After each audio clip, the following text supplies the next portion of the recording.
सी के सवाल नंबर 21 लिखा है समीकरण x square minus 6x plus 9 बराबर 0 की मोलों की प्रकृति ज्ञात कीजिए। ध्यान दीजिए दोस्त, ये दो घात समीकरण दिया है, आपको क्या बताना है कि मूल वास्तविक है या काल्पनिक है और मूल समान है कि क्या है। यह मूलों की प्रकृति ज्ञात कीजिए। तो तुरंत जो समीकरण दिया है उस समीकरण को हम लिखेंगे। क्या लिखा है?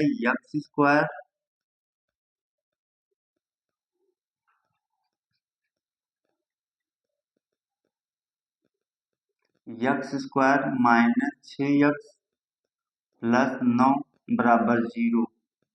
इस समीकरण को एक मानक समीकरण से तुलना कराएंगे। मानक समीकरण क्या है दोस्त?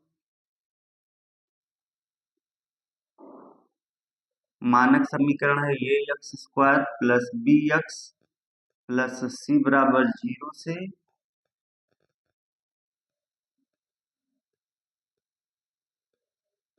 तुलना करने पर, क्या करने पर?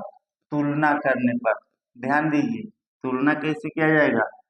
यहाँ एक्स स्क्वायर से पहले ये लिखा है तो ये बराबर, यहाँ एक्स स्क्वायर से पहले क्या लिखा है? कोई गिनती नहीं लिखा है, और जहाँ कोई गिनती नहीं लिखा होता वहाँ एक छिपा होता है दोस्त।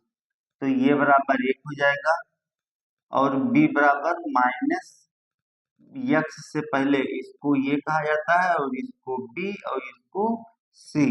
तो b बराबर कितना होगा? -6 और c बराबर 9। हम क्या फार्मूला लगाएंगे? डी क्या है? विविधकर। विविधकर निकालेंगे, यदि विविधकर 0 आ गया तो मूल वास्तविक है और समान होगा। तो डी बराबर B square minus 4ac। B का मान कहा दोस्त? बी का मान -6, तो -6 का स्क्वायर करेंगे, -4 इंटू ये का मान 1 इंटू मीन्स होता है गुणा इंटू सी का मान 9। ध्यान दीजिए दोस्त, माइनस का स्क्वायर करेंगे प्लस हो जाएगा और 6 का स्क्वायर करेंगे 36। कितना हो जाएगा? 36 माइनस गुणा कराइए, 4 एकम 4 और 4 9 36। 36 प्लस है, 36 माइनस 36 में 36 घट जाएगा, कितना बचेगा दोस्त? 0। 0 क्या आ गया? विविधकर।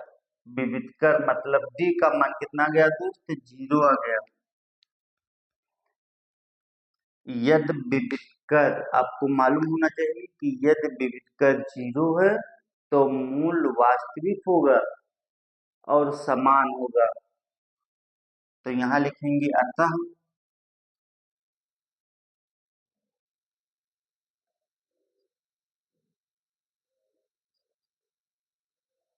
दिए गए समीकरण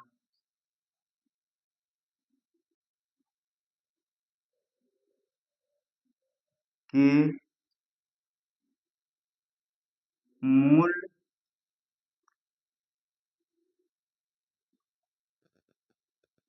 वास्तविक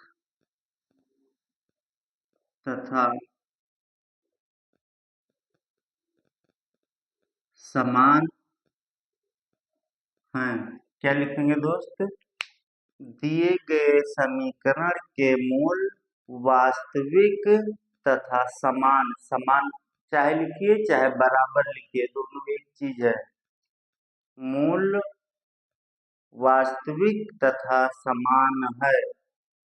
ये 1 नंबर के क्वेश्चन में आएगा दोस्त। ये राज आप मेहनत से समझ रहे हैं तो 1 नंबर का आपके बोर्ड एग्जाम में क्लियर हो जाएगा।